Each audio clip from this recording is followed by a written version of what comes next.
18 वर्षका श्रीयम चौलागाईको यो दुःख र अन्तिम भिडियो। श्रीयम त्यस दिन आफ्नो कलेज सकेर स्वस्फूर्त रूपमा आन्दोलन हेर्न आएका थिए। उनी बानेश्वर चोकको ठिक बीचमा अवस्थित रोडमा ताली बजाउँदै हिँडिरहेका हुन्छन्। यो भिडियोमा संसद भवनको दक्षिण पश्चिममा रहेको पुलिस पोस्ट प्रष्ट देखिन्छ।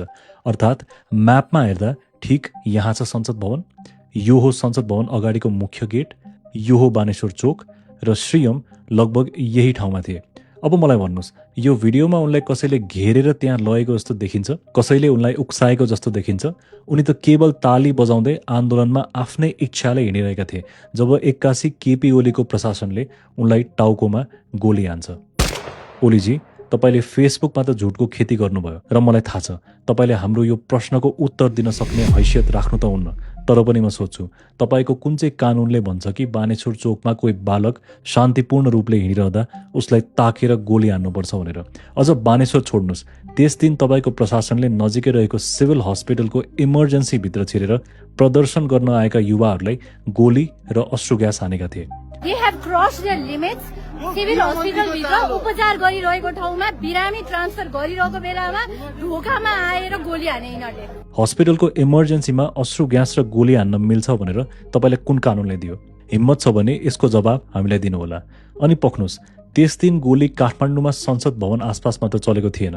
तपाईको प्रशासनले इटरी चोकमा 2 जना युवाको हत्या गरेको थियो र मेरो भाइ शान्तनु ढकालको चिउँडोमा गोली लागेर ऊ 1 इन्चले मृत्युबाट बचेको थियो। जबकि इटरीमा न त तपाईको संसद भवन छ, न त तपाईकै भाषा अनुसार उनीहरू कानुनले स्वतः गोली चलाउन मिल्ने स्थानमा थिए। तर तपाईको झुटको यो खेती यति नै खतम हुँदैन। यो पोस्टको अर्को अंश करिब 12 बजेतिर घुसपैठ गर्ने तत्त्वहरूले युवाहरूलाई घेरेर निषेधित क्षेत्रतर्फ लगिरहेका दृश्य सबैले देखेका छौँ भनेको छ। गलत। एभरेस्ट होटल अगाडि प्रहरीको ब्यारिकेडिङ तोडेर प्रदर्शनकारीहरू बानेश्वर र संसद भवनतर्फ गएको यो भिडियो। यसमा प्रष्ट देखिन्छ युवाहरूलाई कसैले घेरेको थिएन र उनीहरू स्वस्फूर्त रूपले आन्दोलनको आवेगमा ब्यारिकेडिङ तोड्दै बानेश्वर चोक र संसद भवनतर्फ जाँदै थिए। र यो भिडियो एभिडेन्समा कसैले कसैलाई घेरेको प्रमाण छैन। इनफ्याक्ट भिडमा त्यस्तो गर्न साध्य पनि हुँदैन। ओलीजी, जुन जनताको सामु तपाईहरूले फेसबुकमा भ्रमको खेती गर्दै हुनुहुन्छ, यी नेपाली जनता तिनै हुन् जसको अगाडि गएर तपाईले यसपालि भोट माग्नु पर्नेछ। बालबालिकाको लासमा राजनीति गरेर कुन मुखले कुन नैतिकताले भोट माग्न जानुहुन्छ त्यो त हेरौँला नै। तर यस्तो विषयमा भ्रम छरेर जनताले पत्याउँछन् भन्ने सोच्नु भनेको तपाईले तपाईकै मतदातालाई मूर्ख ठानेको हो। तर सोशल मिडिया छ, सबैको हातमा स्मार्टफोन छ, भिडियो एभिडेन्स छ र हामी जस्ता सानातिना क्रिएटर्सहरू छौँ। जनतालाई झुक्क्याउन र मूर्ख बनाउन आजकल त्यति सजिलो छैन। जसरी 10-12 वर्ष अगाडि तपाईले राष्ट्रियताका नाममा जनतालाई मूर्ख बनाउनु भएको थियो र राष्ट्रवादको खोल ओढेर देशमा थुप्रै भ्रष्टाचार काण्ड मचाउनेहरूलाई साथ दिँदै हुनुहुन्थ्यो। तर वेट, भिडियो अझै बाँकी छ। यो पोस्टको अर्को अंश हेर्नुहोस्। 19 जना नानी बाबुको मृत्युप्रति म अत्यन्त मर्माहत छु। त्यो पीडा आजसम्म पनि मैसँग छ। गोली चल्ने परिस्थिति निर्माण भयो भने त गोली त फेरि पनि चल्छ त। गोली नै नचलाउने भन्ने कुरा हुँदैन। गोली त चल्छ। कस्तो परिस्थितिमा गोली चल्छ? मान्छे मार्नुपर्छ भन्ने होइन, तर मान्छे मर्छ त। अब भदौ 23 गते साँझ 6 बजेको घटना तपाईहरुले म सुनाउँछु। ओली सरकारको दिनभरिको नरसंहारपछि बालुवाटारमा मन्त्री परिषदको बैठक बस्छ। 21 युवाहरू डरिसकेका थिए, तर प्रधानमन्त्रीको घमण्ड भने रत्तीभर पनि घटेको थिएन।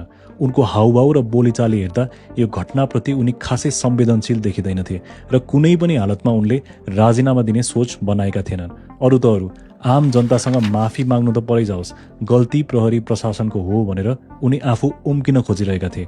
आन्दोलनकारीलाई एभरेस्ट होटल अगाडिसम्म किन जान दिइयो? ब्यारिकेडिङ किन बलियो बनाइएन?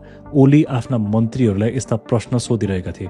त्यतिकैमा सो बैठकमा गृहमन्त्री रमेश लेखक प्रवेश गर्छन् र ओलीलाई राजीनामा पत्र थमाउँछन्। ओली आश्चर्यचकित हुन्छन् र राजीनामा स्वीकृत गरे पनि सरकारले बाहिरैबाट भए पनि साथ दिन ओलीले गृहमन्त्रीलाई आग्रह गर्छन्। निर्लज्जताको पराकाष्ठ देखाउँदै युवाको रगतले भरिएको हातहरूको आडमा ओली आफ्नो कुर्सी जोगाएर बस्छन्। यदि उनले त्यो रात सुझबुझ र संयमता देखाउँदै आफ्नो गल्ती स्वीकार गरेर नैतिकताको आधारमा राजीनामा दिएका भए भदौ 24 गते देश त्यसरी सायद जल्ने थिएन। त्यसैले अर्को दिन अर्थात् भदौ 24 को दोषी कोही हो भने त्यो तपाईँ केपी शर्मा ओली नै हुनुहुन्छ। प्रधानमन्त्रीले अहिले राजीनामा दिनुहुन्न। नेपालको इतिहासमा हामीले कोत पर्व पढेका थियौँ, जनआन्दोलन देखेका थियौँ, माओवादी जनयुद्ध भोगेका थियौँ। यी सबै घटनामा धेरै व्यक्तिले ज्यान गुमाएका थिए, तर सरकार आफैले आम नागरिकमाथि नरसंहार गर्ने उद्देश्यले एकै दिन यत्रो ठूलो संख्यामा निर्दोष बालबालिका र युवाहरूको हत्या गरेको घटना इतिहासमा कहिल्यै भएको थिएन। इतिहासले ओलीलाई एउटा निकम्मा, निर्लज्ज, अहंकारी, हत्यारा र असक्षम प्रधानमन्त्रीका रूपमा सम्झिनेछ र उनको नाम नेपालको इतिहासमा लज्जा र शर्मका साथ हेरिनेछ। See you in the next one. Like त थिच्दिनुहोस् बाबा, त्यही छेउमै हुन्छ लाइक।